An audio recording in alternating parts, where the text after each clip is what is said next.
So thank you all. And again, we'll kick it off. And of course, thank you to Gary Reeder and Congressman Lynch for getting us started. It was really just an informative panel and talking about sort of the regulatory structure and what the future looks like. But I think the beauty of this panel is we're really taking the next step, right? You know, one from the policymaker and now from the regulator. Returning Commissioner Forkner and Margaret, you've been here before, as well as you have, Julapa. Let me first say welcome to Sultan. You have a very, very big job as the newest entrant to the innovation world from the regulatory space. So it's been a pleasure to know you for many years and excited to have you join us on this panel. And of course, like goes without saying, Yana Miles, who is the latest and greatest add as the General Counsel and SVP at the American FinTech Council. Just a pleasure to have all of you with us again and here for the first time. So excited to get this kicked off and excited to hear what you have to say.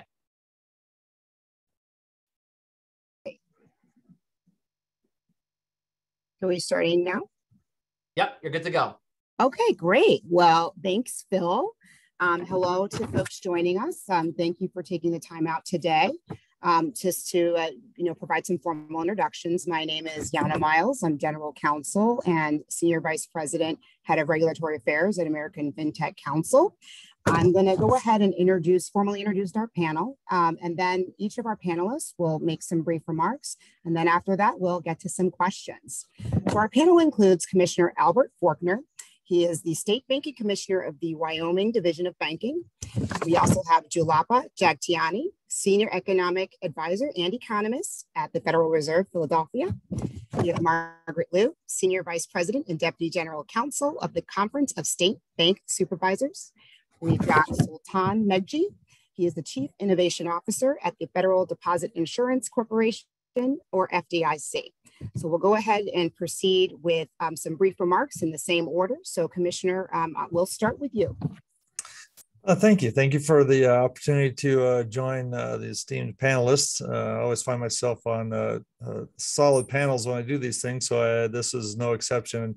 I'm the banking commissioner here for the Division of Banking. I've been in this role for about 10 years, with the agency for about 23 years, pretty much career regulator. And in the Division of Banking, we do a number of things, not just bank regulation. That's half of what we do, but we do all of the non-depository consumer credit, money transmission, mortgage, things of that nature, where a lot of the fintechs operate and are licensed under.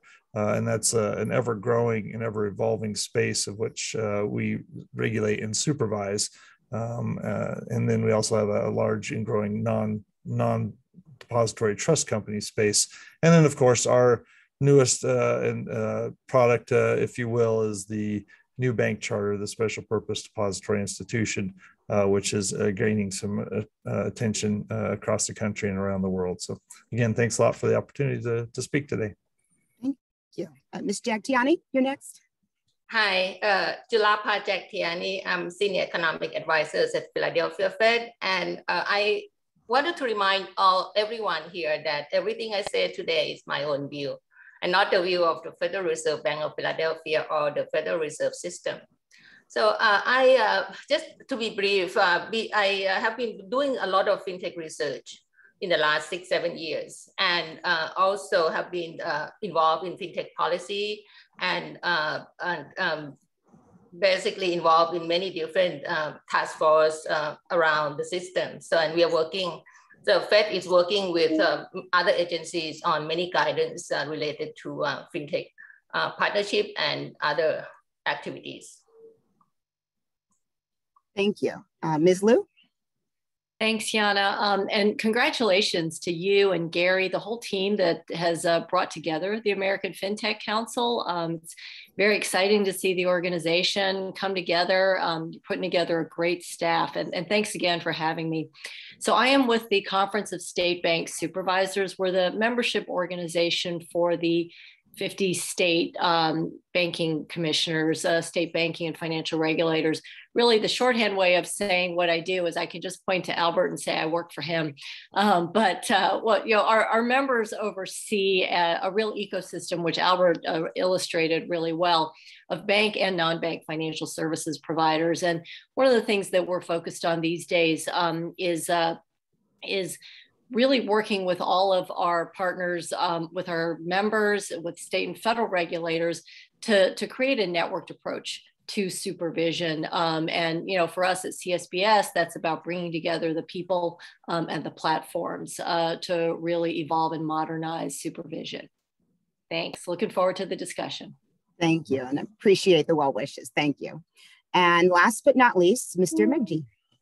Well, thank you. And I love going last. Usually I end up going first, and it's a nice relief. So I can just say what they all said.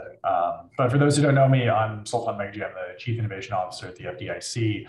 And unlike a lot of people who end up in roles like this, I've spent 30 years in the private sector, mostly in artificial intelligence and modernizing large scale financial services systems, from the equities platforms for New York Stock Exchange and NASDAQ through to the credit cards, some of the bigger credit card systems, and then doing AI in the banking system, and now in this role, and bringing more of a kind of a fintech startup vibe to this, hence the current outfit. I thought I would dress like I normally do instead of my normal DC outfits, but it's great to be on a panel with all of you.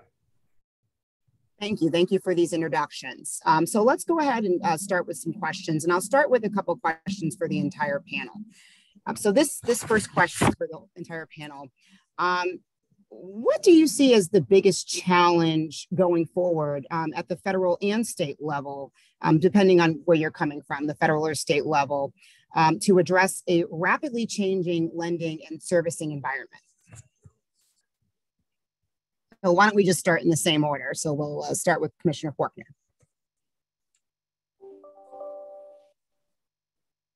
Unmute. Okay. I think we're having some technical difficulties. There we go. No, we're good. Yep. Unmute. Yep. There you are. Yeah, Thank it was not liking me unmuting myself.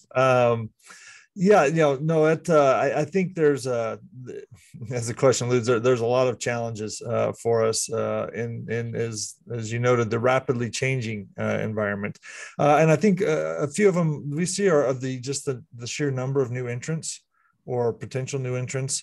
I know we are constantly engaging with people that are looking to get into whether it's consumer lending, mortgage lending, servicing. Obviously, the mortgage servicing on the non-bank side continues to grow, and then really the rapidly changing and evolving technology is driving the changing environment. I think they're trying to figure out how the institutions, proposed institutions, are using the technology, and are they doing it in a safe and sound manner? And do they even know what that means?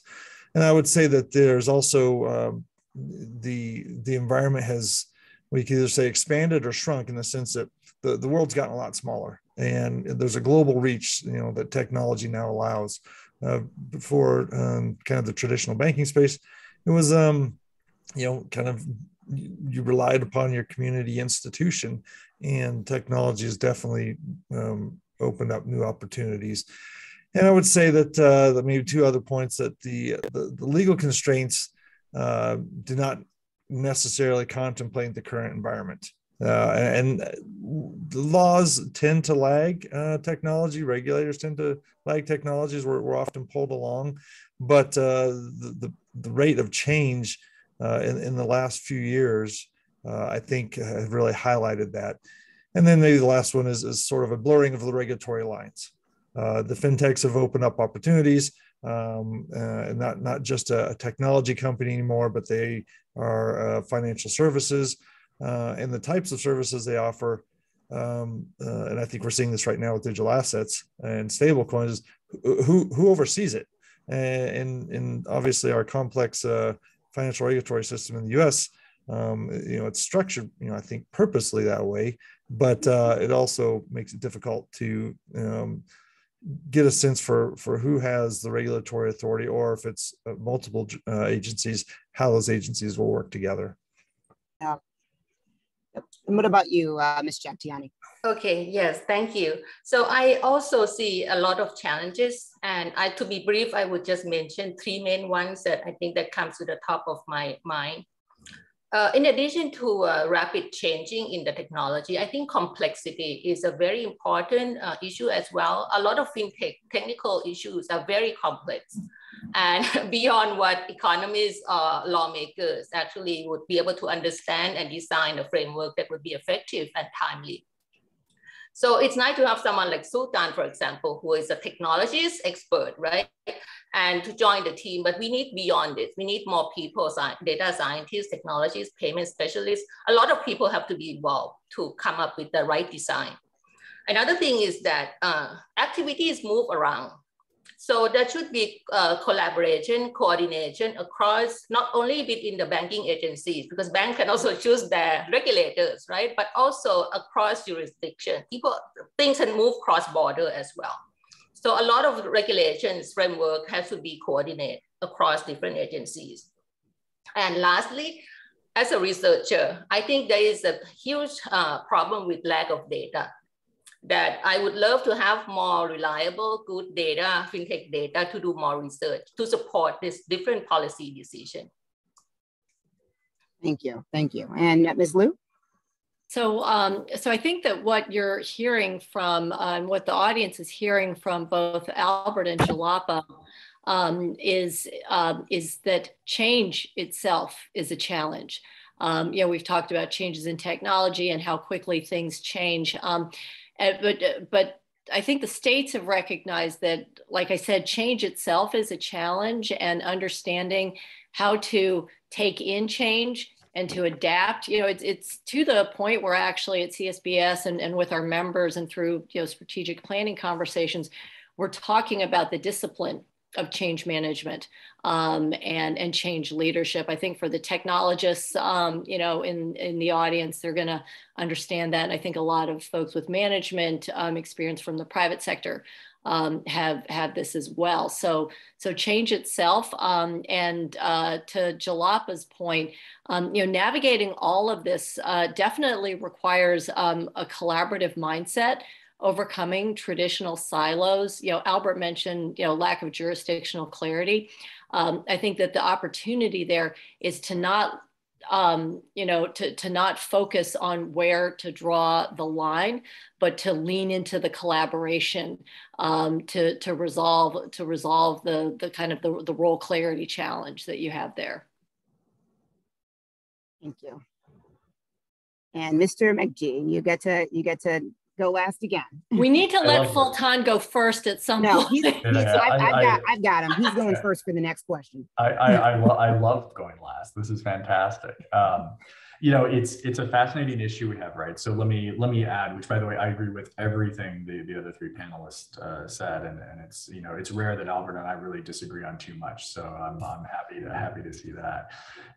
I'll add a couple of other things to the discussion. One is we are seeing it not just a change in technology, but a change in how people consume banking products and services, and even the definitions of banking products and services are changing.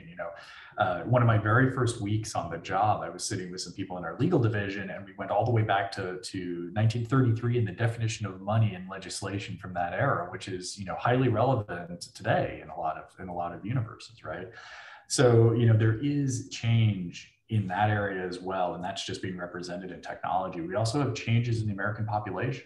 It's a different population that act in much different ways. The number of small businesses is growing. The number of small businesses run by women and minorities is growing tremendously. These are core pieces of our economy.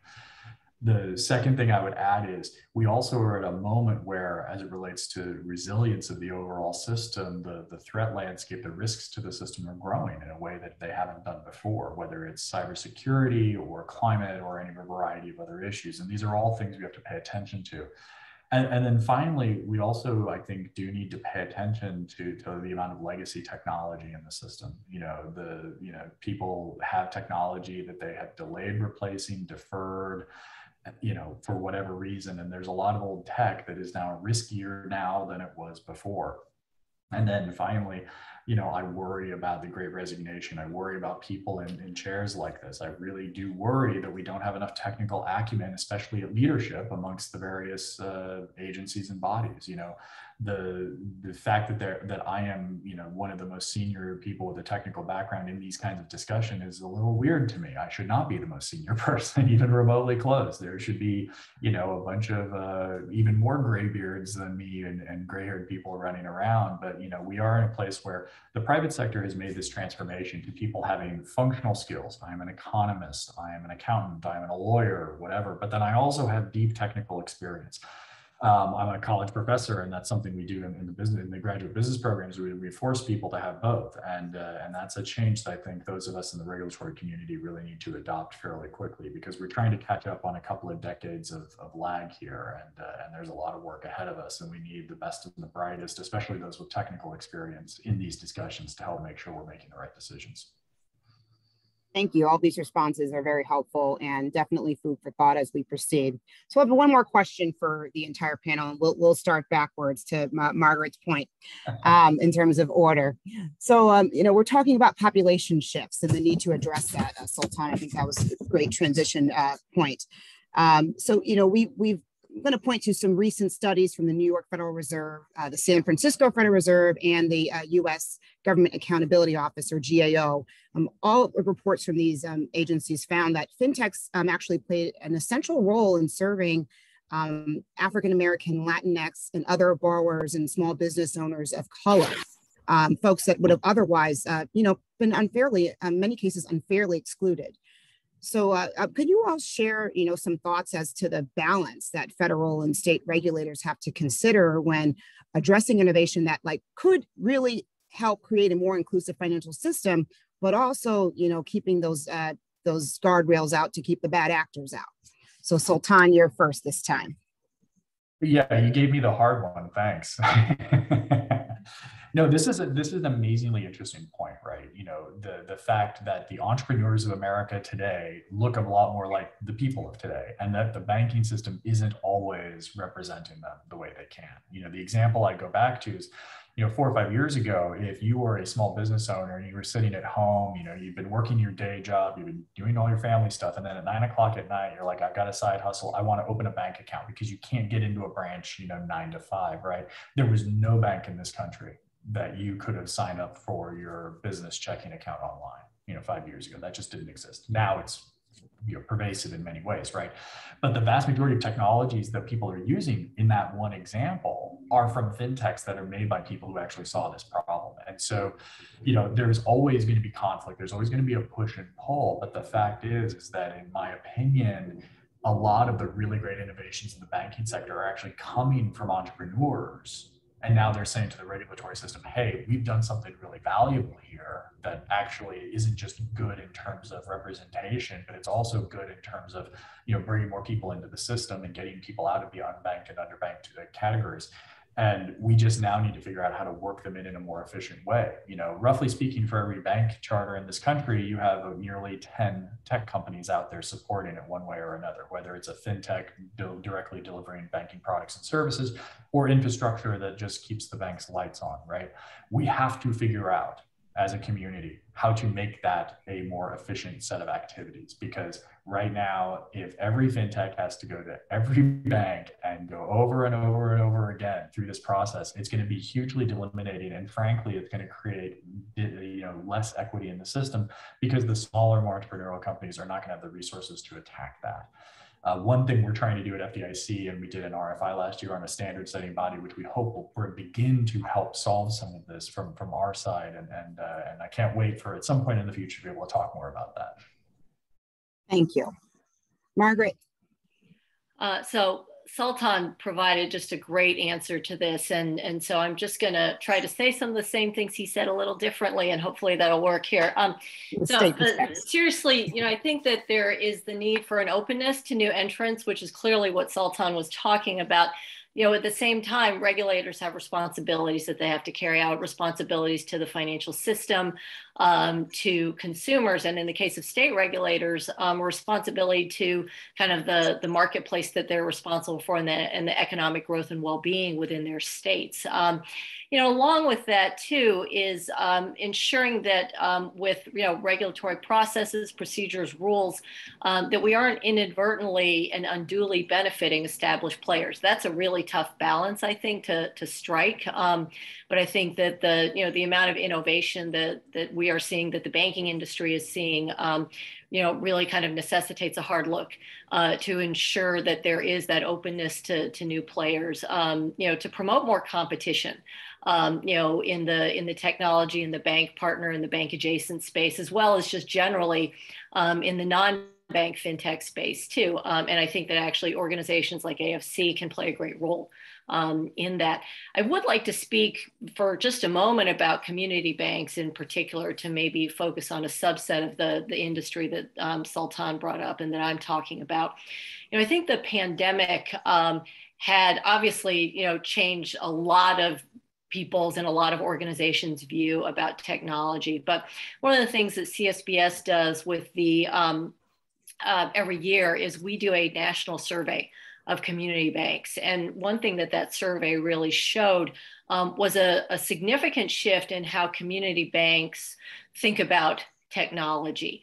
There certainly has been an evolution to sort of the, you know, maybe if you go back, you know, 5-10 years ago, you know, these new entrants are, you know, were viewed as the first and foremost as the competition. And now it is about partnership opportunities, opportunities to serve current customers better, but to expand their customer base as well. And we're seeing much more openness to this. Our survey also showed still concerns about, you know, the cost of this, but, you know, but I think that there was sort of a, you know, a significant transition and leap that at least that our survey shows in terms of how community banks think about technology in their business plans. It is true that Sultan mentioned at the very end of his response to the last question, cybersecurity too. You know, that's something that we've got to still kind of keep top of mind. And, you know, for the institutions, you know, needs, you know, for the marketplace and definitely for consumers. And as we're trying to reach, you know, underserved or unserved consumers in particular. Thank you. So, hi. My turn. Yes. Yes. So yeah, so I agree with what Sultan and Margaret said. In addition, so we are, yes, the goal has been to kind of do something to support this a more inclusive financial system, right? That has been a clear goal. And I don't have to tell this audience that we still have 26 million Americans who have thin files or unbanked. And around the globe, 1.7 billion of those underserved population. So with my own research and also a lot of policies and what's going on right now, we have seen that alternative data and data sharing have played a big role and could potentially close this gap or at least bring us closer towards a more inclusive financial system. While saying that, I also wanted to point out that we all know that there are also new type of risk that are involved and arising, and with the new advanced technology, rapid changing technology, also cyber attack. We talk about bad actors. This cyber attack has become a lot more complex and harder to detect or to prevent, right? That's one thing.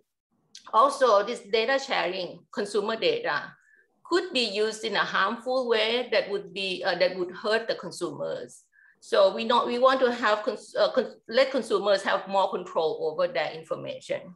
These bad actors could also use this information to target, say, LMI underserved consumers and some of the this less credit-worthy and less educated, less sophisticated consumers could end up being induced to actually take more loans than they can afford or live beyond their means, and they get trapped in this debt trap that they can't get out. And so there could be also through this rent the bank charter, for example, right, could allow these lenders, bad actors, to end up charging very high interest rate. And so for these people who are more likely to need emergency cash for emergency room or to fix their roof, fix their car, they might end up paying 100 or 200% interest and can't get out of it. So as I said, it's maybe expensive to be poor, as we heard about that. And so that's something we need to watch for. We need to make sure that these consumers, while data sharing could be helpful to them, we need to make sure that they are also protected. Thank you. Thank you. Very good points. And Commissioner?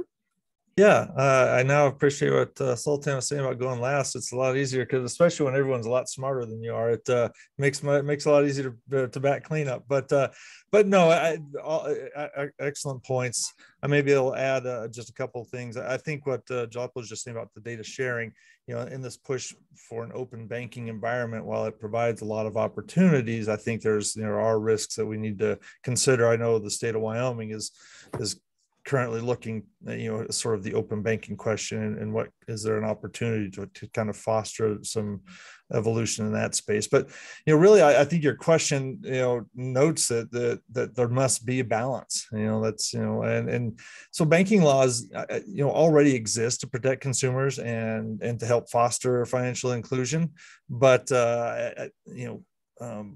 we still see a notable portion of the population that's outside the banking system.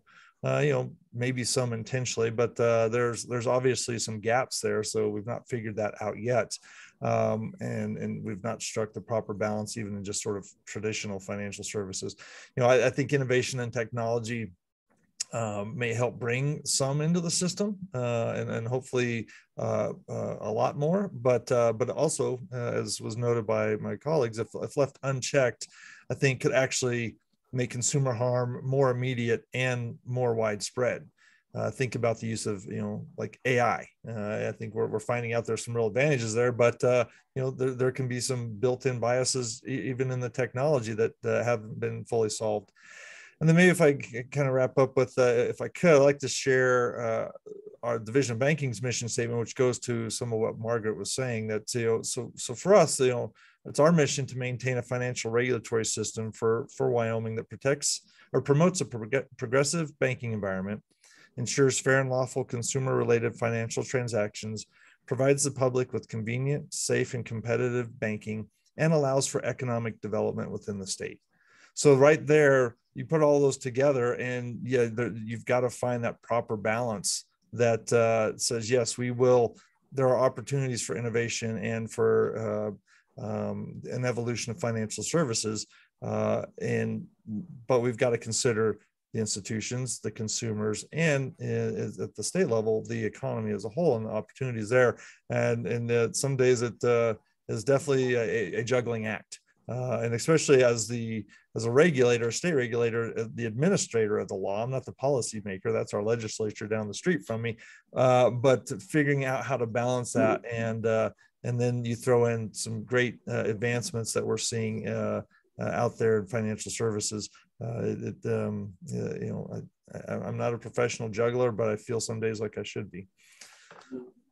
Thank you. This has been really helpful. And I think at this point, since we're talking about, policies and standards and such that we're, striving to keep up, I want to focus on our great state folks for the next couple of questions. So Margaret, starting with you, in many ways, we see that states can be leaders to help inform federal policy, help inform policy generally on fintech and new frontiers. Do you, not to get you in trouble for playing favorites, and don't be a pressure to point to the commissioner here, but can you walk us through? Or you can, feel free. or feel the pressure. Could you walk us through, some quick examples of state-born fintech regulation or initiatives that have shown success? And, what do you think the best ways our federal friends, can learn from successes or failures in some state initiatives that you've seen? Thank you for that. It's a great question, and it's something that there are a lot of great examples. Albert mentioned something in his remarks to the last question. He said, he's the administrator, and it's the legislature down the street that drives a lot of what he does. And you are seeing in a lot of different states, state legislatures, experimenting. The SPDI charter is a great example of that. If you look to the New York bit license audience, again, there is a lot of homegrown innovation that comes from the states because there is greater opportunity and just sometimes greater ease just from a structure wise in that innovation. Now, collectively at the state level, when you think about things that states have worked together on, for those who are state licensed in the audience, particularly if you're in the mortgage arena, the NMLS is an example of a state-based innovation, that the nationwide multi-state licensing system. This started out as the result of a conversation among some states at a CSBS meeting in the 2005-06 timeframe.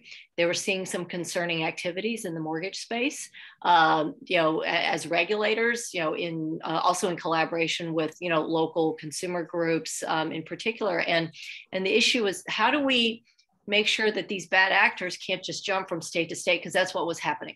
And so the NMLS was born out of that type of collective conversation. It was a state-based initiative. Yana, I know you come from the Hill. Congress embraced that in 2008. So something that the states developed and started and actually put into production. Congress then, with the SAFE Act, and anyone in the mortgage space is going to know the SAFE Act, embraced it. That's one great example. I can take another minute. More recently, one of the challenging areas that the states have heard a lot about from industry is the time it takes to get licensed. If you want to operate nationally in the non-bank arena, you've got to get licenses in every jurisdiction. And there's something called the multi-state MSB licensing agreement. Again, this came organically from a conversation of a few state commissioners talking to each other about their licensing laws, recognizing similarity in processes and saying, hey, maybe we can collaborate and figure out a way where we can leverage each other's work to accelerate the pace of license reviews. So maybe Wyoming and a few other states will take the responsibility for doing one piece of a license review. A larger group of states will agree to rely on that and finish out their review. The net result is reducing the processing time for achieving multi-state licenses by up to 50%. So, just a few examples. I don't know if we're going to talk about tech sprints very briefly. NYDFS and CSBS had the opportunity to partner with them on a tech sprint. Another great example of some state-based innovation in the digital regulatory reporting space. Thank you. Very helpful. And, I think that this is a good point to turn to your fellow state worker, Commissioner Forkner. We're all aware that Wyoming is big leader, being the first U.S. state to approve a banking charter for digital assets, which is, creating a new bridge, between traditional financial services and now these new platforms, digital assets. Can you walk us through the biggest lesson, Commissioner Forkner, that you could share with us from, this movement that definitely put Wyoming in the news, and if you're able to share the biggest hurdle to overcome to get to that point? Right. Well, once the law was passed and they pried me out from under my desk, because I think I was under there for 2 days crying about how I'm going to try to figure out how to administer something like a new bank charter, which hadn't existed. We kind of just rolled up our sleeves and dug in. And really, as we regulators often say, engage early and often. If you're an entrant, whether you're a bank or a non-bank, if you've got something, especially if it's new and as we go innovative, we really need to understand that. And so it's especially important, in this rapidly evolving financial services landscape. So we were regularly sharing the regulatory and supervisory expectations with people that would inquire with our office, to ensure that they had, clear understanding of what those expectations were.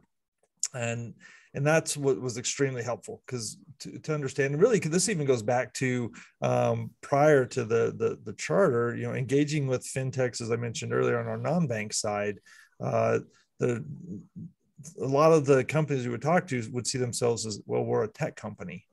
Yeah, you're a tech company, you've got some great products here, but you're also a lender. and that requires a license, or you're a money transmitter. And so understanding and appreciating each of our perspectives was very helpful. And then with the new bank charter, that was no different. Maybe one thing that was expanded there and that we learned from was also engaging with our colleagues at the federal level, both within the US and outside the US, a number of regulators around the world. And I think, as I noted earlier, technology continues to make the world much smaller. And we're seeing that as we engage with individuals and companies from around the world, that, each day the world seems to get just a little bit smaller.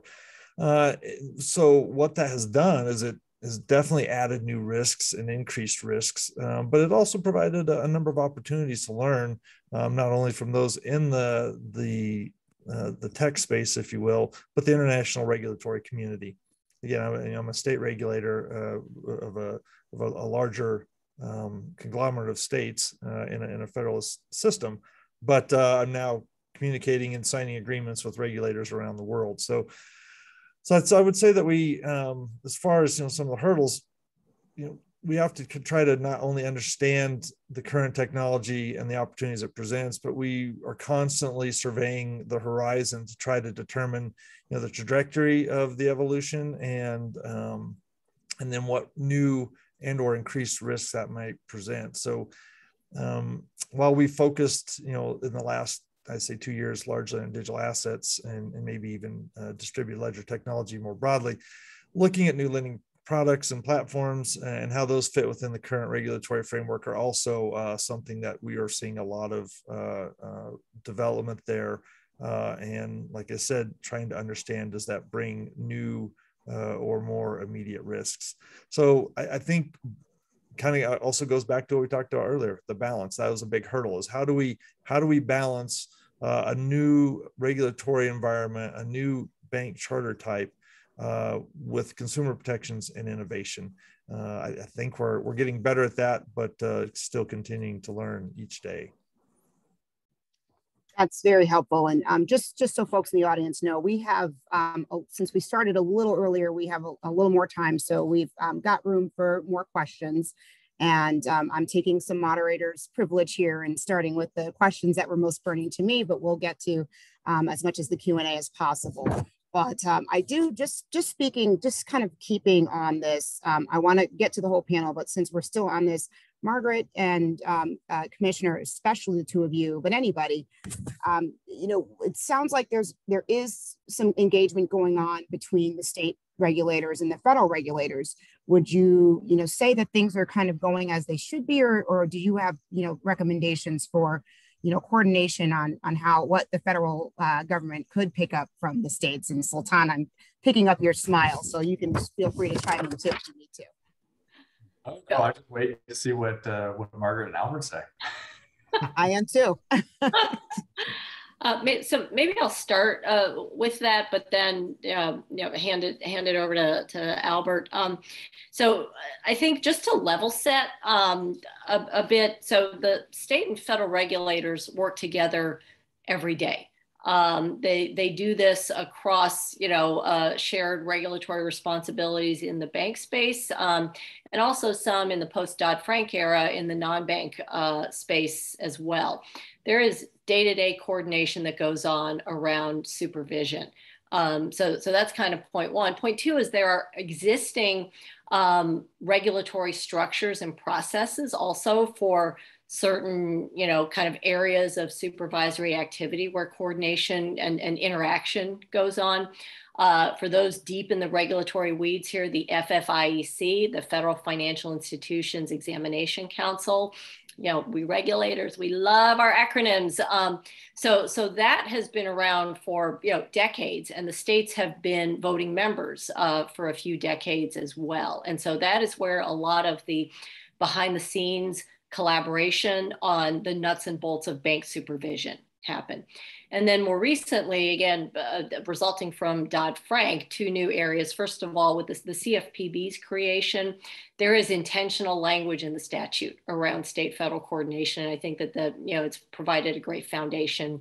Yana, I don't know if you were on the Hill back then, but thanks to the colleagues of yours who were on the Hill during the drafting of Dodd-Frank, Also, last coming out of Dodd-Frank is the FSOC, where the states, actually state banking, insurance, and securities all have a non-voting role. And so, again, this is stuff that goes on behind the scenes, but these are important kind of structural pieces. And then the last thing I'll say before handing it off to my colleagues is, the opportunity here is not just to, rely on those existing structures, but to really, again, back to my earlier comments, leaning into the collaboration and looking for reasons to collaborate as opposed to excuses to not collaborate. Yes. Thank you. And I might add, as Margaret noted, so under just bank supervision, there's a long history of working with at the state level, working with both the Fed and the FDIC, and I think we've kind of figured that out. Even if we don't always agree on a certain issue, we've got the ability to kind of work through that and appreciate each other's perspective. I think as fintech has worked its way into banking and then also in the non-bank space, to Mario's point, and a whole new agency being created to work in consumer protection, which is also a charge of the states that license these entities. That was just one more area. We were forced to work together. And I actually had the opportunity to chair a committee through CSBS. We called our state coordinating committee that coordinated between the states and the Bureau on examinations of larger institutions that we both had jurisdiction over.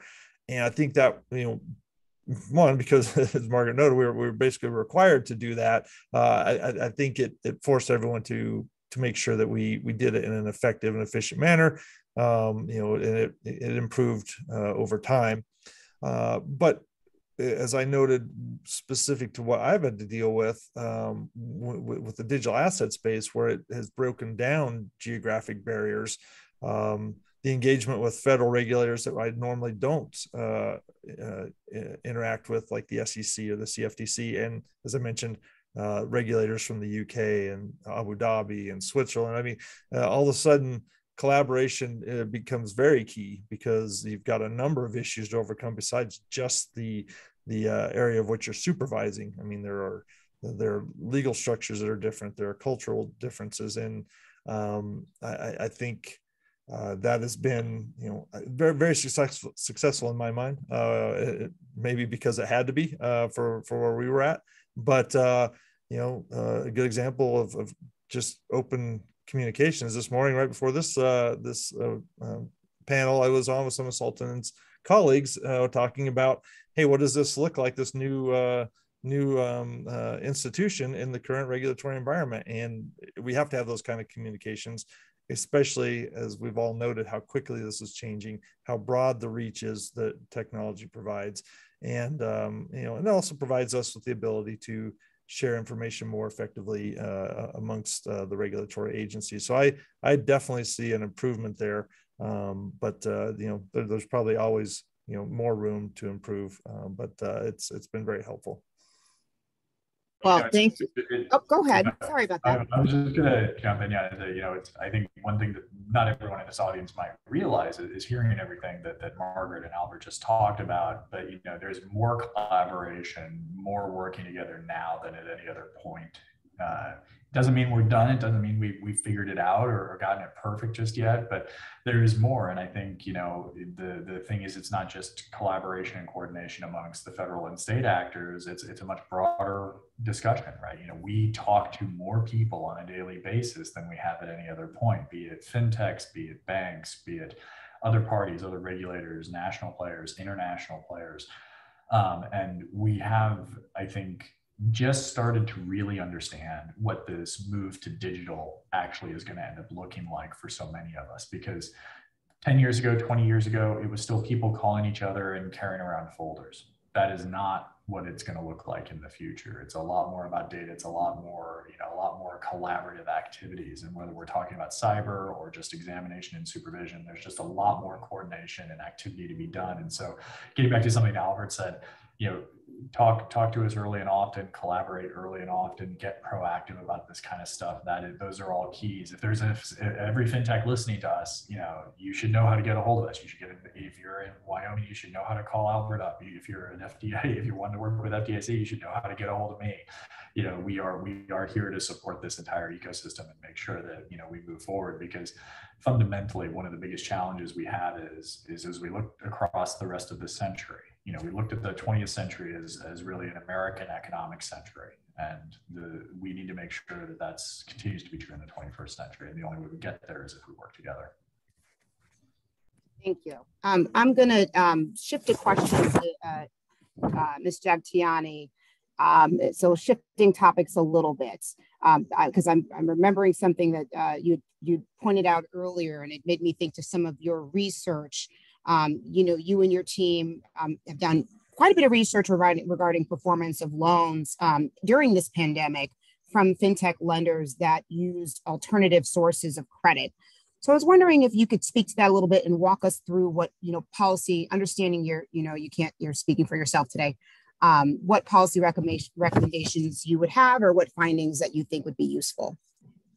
Sure, yes. Thank you for asking about my research. So I have been doing this fintech research for several years. And so there are a lot of studies, but a few that I would like to mention today that is really relevant to our discussion today. So I looked at the roles of alternative data and data sharing, right? And so look at mortgage fintech loans, personal fintech loans, and small business fintech loans.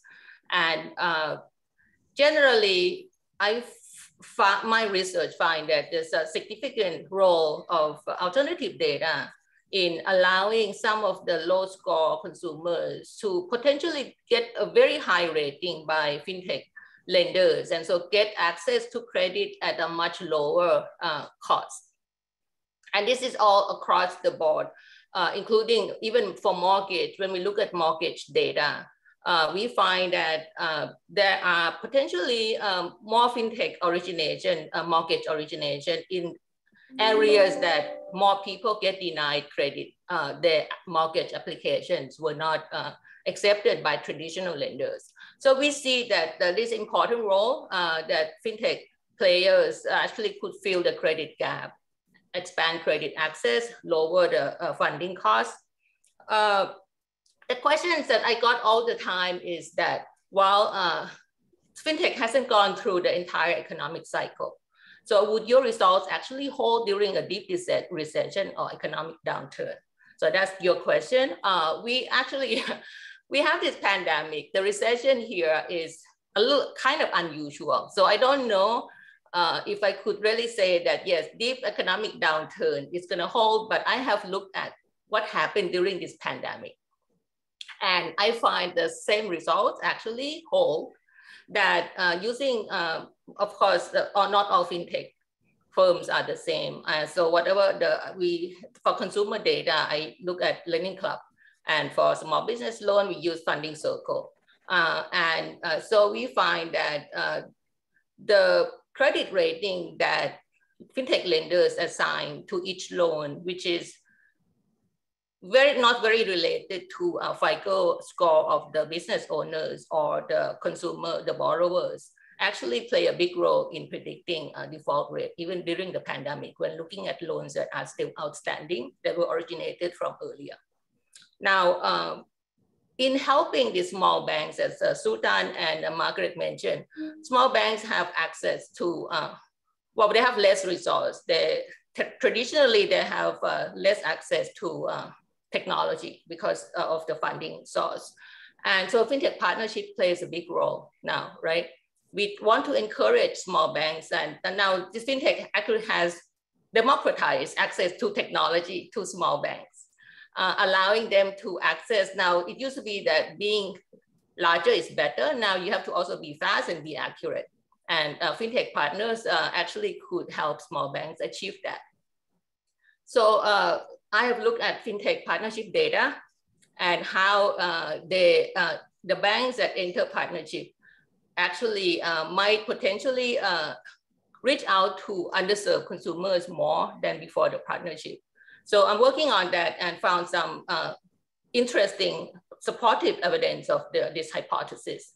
So at the Philadelphia Fed, I'm not talking about for the Fed, but we have been holding fintech partnership symposiums and different activities to support, to educate bankers and fintech lenders on how they might choose the right partner and how beneficial it could be. It's mutual benefit for both lenders and fintech, for the banks and also the fintechs, because fintech also gain customer base, the banks get technology. So I think it's like a win-win situation. Thank you. And actually, I think you've gotten into this. I want to get to some questions from our viewers today. We have one question. It's not directed to a specific person. Julapa, you could feel free to answer. Others can chime in, but this speaks to it, or for people who are able to answer. But the question is, from a regulator standpoint, and this is from Claudia. From a regulator standpoint, can you comment on who owns the risk, partner bank or fintech or both, of ensuring that the consumer does not face any deceptive practices and receives the information they need to protect them from certain lending practices, or is not otherwise harmed?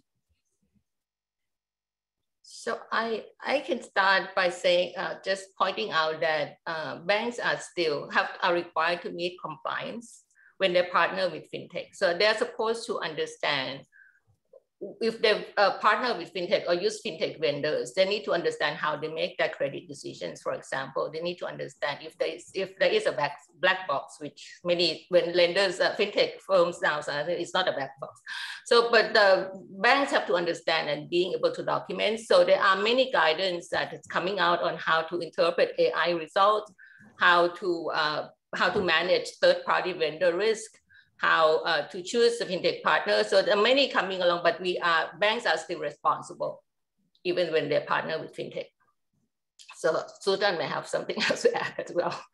Yeah, I would echo that. That's exactly right. I mean, the fundamental accountability is still with the banks. Yeah. I mean, Albert? we stressed vendor management and third-party risk management is stressed on the examinations, and the responsibility lies there. And the institution, definitely needs to understand that relationship, and they need to own that relationship. Now, I think the partner needs to understand and appreciate the requirements that the bank has, and should be willing to meet those. Otherwise, they may not be a good partner for the institution. Yeah, and I mean, this is an ongoing conversation. I mean, third-party vendor management, third-party risk. This exact topic is an active and ongoing conversation. I know, on an almost daily basis, something about this crosses my desk, because very few institutions out there don't have any third parties like this that they don't have to manage. And as they use them in new and interesting ways, the risks are new and interesting, and there's work to be done there. But it's an ongoing discussion. But it's still, this is, if you're a bank and you're looking to partner with a fintech, I think Albert's point is very well said. You want to make sure that the partners you're considering to work with really understand the requirements that you have from your regulatory partners, and if they just kind of throw it over the wall and say, not our problem, then, maybe you might consider not working with them, because they might not, be the best fit for you. This is very helpful. I'm going to shift again, because we talked a little bit about AI, artificial technology. So Sultan, we'll keep the spotlight on you for a second. We got into a little bit, I believe Margaret made the good point, or if it wasn't Margaret, I apologize, about, some of the issues with AI. We want to address discrimination in lending. We want to address, unconscious bias, harmful pieces in lending. And AI certainly has its perks, but Sultan, what do you think certain challenges are in terms of, whether or not AI really can fully address discrimination, and what's your perspective on that?